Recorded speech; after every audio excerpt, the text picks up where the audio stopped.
بریانی جب پکتی ہے نا، کراچی کی بریانی مسالے والی، اب اس کا میرے بیان کا ایک فائدہ یہ ہوا کہ اب میں جہاں بھی کہیں دعوت پہ جاتا ہوں تو مسالے والی بریانی میرے سامنے رکھی جاتی ہے. بڑا فائدہ، وہ بیان بڑا ہٹ ہوا الحمدللہ، اور اس کا مجھے بڑا فائدہ ہو گیا، ورنہ لوگ سفید چاول لا کے رکھ دیتے تھے سامنے. اب مسالے والی بریانی لا کے رکھ رہے ہیں. اب لوگوں سے ایک اور گزارش ہے کہ بریانی آئل میں پکی ہوئی نہ ہو. آپ کبھی بریانی پکانی ہو نا، بڑے گوشت میں پکاؤ، چکن بریانی میں ٹیسٹ نہیں ہوتا. چکن میں ہی نہیں ہے تو اس کی بریانی میں کہاں سے ٹیسٹ ہے؟ ٹیسٹ ہمیشہ یا تو بیف میں یا مٹن بریانی میں ہوتا ہے، بکرے کے گوشت میں یا گائے کے گوشت میں. اور جب گائے کے گوشت میں آپ لوگ بریانی پکائیں تو اس میں سے چربی الگ نہ کریں. صاف ستھرے گوشت کی بریانی اتنی مزے کی نہیں ہوتی. رواج میں پکی ہوئی ہو، تیل نہ ہو اس میں، آئل نہ ہو، یہی رواج ہو. وہ کھاتے ہوئے انسان اس رواج کو بے شک الگ کر دے. ارے جب بریانی کھانے کے لیے بیٹھے گا تو گوشت کو بے شک صاف کر دے نا، ایک حد تک آئل ہضم ہوگا نا. یہ تھوڑی اب چربیاں صبح شام پھوڑنا شروع کر دے. لیکن اس سے جو ٹیسٹ آئے گا نا بریانی میں، وہ ہٹو بچو ہو جائے گا اور ہضم بھی ہوگی. اور بریانی کے چاول میں سیلا چاول استعمال نہ کیا کریں. کیا کیا بتائیں یار لوگوں کو یار، بات سے بات نہیں کر. سیلا چاول یہ تجارت کے پوائنٹ آف ویو سے تو بہت اچھا ہے، کیونکہ سیلا چاول کی شکل بہت اچھی ہوتی ہے. لوگ دیکھ کے کہتے ہیں کیا زبردست اجلے اجلے چاول، کھلے کھلے بالکل. لیکن یہ پیٹ میں جانے کے بعد پتھر بن جاتے ہیں، یہ ہضم نہیں ہوتے، یہ نقصان کرتے ہیں. تو ہمیشہ باسمتی چاول میں بریانی بنایا کریں. سمجھتے ہو گے نہیں سمجھتے؟ مسالے دار مسالہ مارکیٹ کا نہ ہو، گھر کا مسالہ ہو. گھر کے مسالے جتنے بھی ڈال دیں گے کوئی نقصان نہیں ہے. مارکیٹ، ابھی مجھے خود افسوس ہو رہا ہے کہ کیا لے کے بیٹھا تھا، کیا شروع کر دیا میں نے. سورہ قلم کی آیتیں تھیں، مجھے خود شرمندگی ہو رہی ہے کہ لوگ اصلاحی بیان سننے کے لیے آتے ہیں، بریانی پکانے کے طریقے تھوڑی سیکھنے کے لیے آتے ہیں یہاں پہ. لیکن اب چل پڑی یہ بات معذرت کے ساتھ، کمپلیٹ کر دوں نا. اب جب بات چل پڑی ہے تو نکالو یار اس کو، پھر آگے اصلاحی بیان شروع ہو جائے گا دوبارہ. تو بریانی کے میں جو مسالے ڈالو، یہ جو بازار کے مسالے ہوتے ہیں نا، ان میں پتہ نہیں کیا کیا کیمیکل ڈالا جا رہا ہوتا ہے. جو پیکنگ کے مسالے آتے ہیں، آپ یہی مسالہ گھر کا جب ڈالو گے وہ خوشبو نہیں آئے گی. لیکن آپ پیکنگ کے مسالہ ڈالو گے، دیگ سے ڈھکن ہٹے گا ایک دم خوشبو پھوٹے گی. تو یہ خوشبو یہ نیچرل نہیں ہے بھائی. وہی مسالہ گھر میں آپ ڈالو گے تو وہ خوشبو آ نہیں رہی ہے. یہ صرف ٹیسٹ کو بڑھانے کے لیے، اور پتہ نہیں کیا کیا کیمیکل ڈالے گی. کوئی ہماری ان پر اعتماد تھوڑی کیا جا سکتا ہے کمپنیوں پر. بھائی یہ پتہ نہیں ہے میں کیا کھلا رہے ہوں. ان کا تو مقصد صرف ٹیسٹ کے لیے ان کو کچھ بھی ملانا پڑے یہ ملا دیں گے. صحتوں سے کھیلتے ہیں یہ. ایکسپورٹ جو ہوتا ہے نا مال باہر، وہ الگ چیز ہوتی ہے. جو ہمیں کھلائی جاتی ہے وہ بالکل الگ چیز ہوتی ہے. ایک مشہور شربت ہے، جب ایکسپورٹ ہوا تو اس پہ اتنے وہ لکھے، وہ انگور انار کی تصویریں. تو باہر ان کے جو خوراک کا محکمہ ہے اس نے پکڑ لیا. اس نے بولا یہ جو آپ نے اتنی شکلیں بنائی ہوئی ہیں یہ چیزیں اندر ہیں. انہوں نے کہا نہیں ہے تو شو کے لیے. انہوں نے کہا نکالو یہاں سے. لوگ کسٹمر دھوکے میں آ گئے، اس میں انگور بھی ہے، اس میں انار بھی ہے.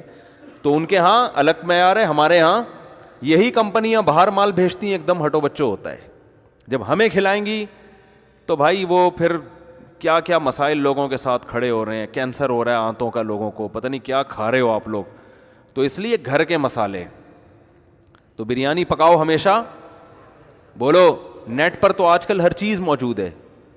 یہ کسی اچھے کراچی میں کسی اچھے جو باورچی ہو نا، اس کو سائڈ پہ لے جا کے کچھ پیسے پکڑاؤ، بولو یار تو جو اتنا ٹیسٹ بناتا ہے ذرا مجھے یہ مسالے کا نسخہ بتا دے. ورنہ گھر میں جو انڈیا کی جو پرانی عورتیں ہندوستان سے جو آئی بھی ہیں، جو انڈین ہیں، ان کی ماؤں کو پتہ ہوتا ہے بریانی کیسے بنائی جاتی ہے. لیکن جس کو نہیں آتی وہ پھر اس طرح سے سیکھ لے. تو مسالہ ہونا چاہیے گھر کا. چکن بریانی نہیں ہونی چاہیے. بریانی ہو یا تو بیف ہو یا مٹن ہو. اور تیسری چیز اس میں چربی ڈلی ہوئی ہو، آئل نہ ہو. بات آ رہی ہے سمجھ میں؟ چربی میں پکی ہوئی ہو. بے شک وہ چربی کھانے میں نہیں کھاؤ لیکن اس سے ٹیسٹ آئے گا اس میں. چوتھی بات، سیلا چاول نہ ہو، باسمتی چاول ہو. کافی ہے میرا خیال ہے. اور بہتر یہ ہے کہ اس میں کلر نہ ڈالو. بغیر کلر کے بھی ٹیسٹ آتا ہے. یہ جو بریانی کا کلر ہے، اس کلر کا بھی کوئی بھروسہ نہیں ہے. ہمارے یہاں ایک صاحب آئے تھے، ان کا اسی طرح خوراک وراک سے کوئی تعلق تھا. انہوں نے کہا جس کلر سے کپڑا رنگنے پر پابندی لگی ہوئی ہے نا گورنمنٹ کی طرف سے، وہ لوگ بریانیوں میں پکا کے ہمیں کھلا رہے ہیں جو اتنا نقصان دہ ہے. کچھ پتہ نہیں ڈسٹیمپر ڈال رہے ہوں کیا ڈال رہے ہوں بھائی, کلر ہی ہے نا, آپ کو کیا پتہ یہ ہے کیا, اعتماد تھوڑی کیا جا سکتا ہے. دیکھو سب سے پہلے انسان یہ دیکھے کہ میں اپنے منہ میں کون سا نوالا ڈال رہا ہوں, کھا کیا رہا ہوں, تو ان چیزوں کے دیر پا نقصانات ہوتے ہیں.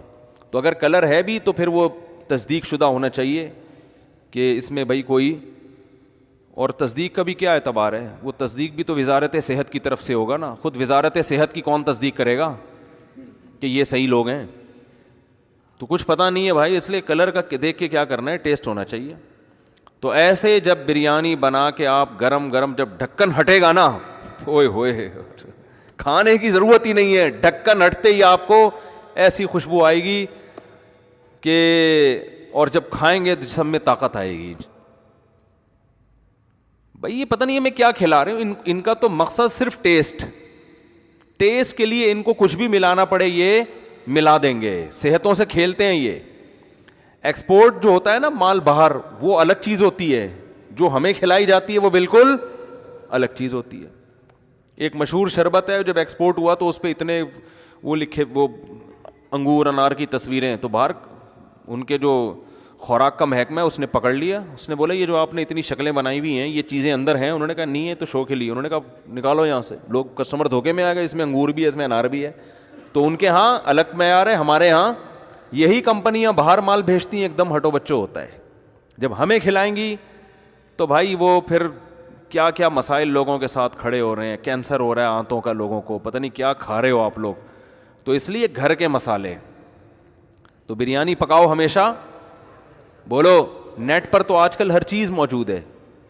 یہ کسی اچھے کراچی میں کسی اچھے جو باورچی ہو نا, اس کو سائڈ پہ لے جا کے کچھ پیسے پکڑاؤ, بولو یار تو جو اتنا ٹیسٹ بناتا ہے ذرا مجھے یہ مسالے کا نسخہ بتا دے. ورنہ گھر میں جو انڈیا کی جو پرانی عورتیں ہیں ہندوستان سے جو آئی بھی ہیں, جو انڈین ہیں, ان کی ماؤں کو پتہ ہوتا ہے بریانی کیسے بنائی جاتی ہے, لیکن جس کو نہیں آتی وہ پھر اس طرح سے سیکھ لے. تو مسالہ ہونا چاہیے گھر کا, چکن بریانی نہیں ہونی چاہیے, بریانی ہو یا تو بیف ہو یا مٹن ہو. اور تیسری چیز اس میں چربی ڈلی ہوئی ہو, آئل نہ ہو. بات آ رہی ہے سمجھ میں, چربی میں پکی ہوئی ہو, بے شک وہ چربی کھانے میں نہیں کھاؤ لیکن اس سے ٹیسٹ آئے گا اس میں. چوتھی بات, سیلا چاول نہ ہو, باسمتی چاول ہو, کافی ہے میرا خیال ہے. اور بہتر یہ ہے کہ اس میں کلر نہ ڈالو, بغیر کلر کے بھی ٹیسٹ آتا ہے. یہ جو بریانی کا کلر ہے, اس کلر کا بھی کوئی بھروسہ نہیں ہے. ہمارے یہاں ایک صاحب آئے تھے, ان کا اسی طرح خوراک وراک سے کوئی تعلق تھا, انہوں نے کہا جس کلر سے کپڑا رنگنے پر پابندی لگی ہوئی ہے نا گورنمنٹ کی طرف سے, وہ لوگ بریانیوں میں پکا کے ہمیں کھلا رہے ہیں جو اتنا نقصان دہ ہے. کچھ پتہ نہیں ڈسٹیمپر ڈال رہے ہوں کیا ڈال رہے ہوں بھائی, کلر ہی ہے نا, آپ کو کیا پتہ یہ ہے کیا, اعتماد تھوڑی کیا جا سکتا ہے. دیکھو سب سے پہلے انسان یہ دیکھے کہ میں اپنے منہ میں کون سا نوالا ڈال رہا ہوں, کھا کیا رہا ہوں, تو ان چیزوں کے دیر پا نقصانات ہوتے ہیں. تو اگر کلر ہے بھی تو پھر وہ تصدیق شدہ ہونا چاہیے کہ اس میں بھائی کوئی, اور تصدیق کا بھی کیا اعتبار ہے, وہ تصدیق بھی تو وزارت صحت کی طرف سے ہوگا نا, خود وزارت صحت کی کون تصدیق کرے گا کہ یہ صحیح لوگ ہیں. تو کچھ پتہ نہیں ہے بھائی, اس لیے کلر کا دیکھ کے کیا کرنا ہے, ٹیسٹ ہونا چاہیے. تو ایسے جب بریانی بنا کے آپ گرم گرم جب ڈھکن ہٹے گا نا, اوئے ہوئے, کھانے کی ضرورت ہی نہیں ہے, ڈھکن ہٹتے ہی آپ کو ایسی خوشبو آئے گی کہ, اور جب کھائیں گے تو جسم میں طاقت آئے گی.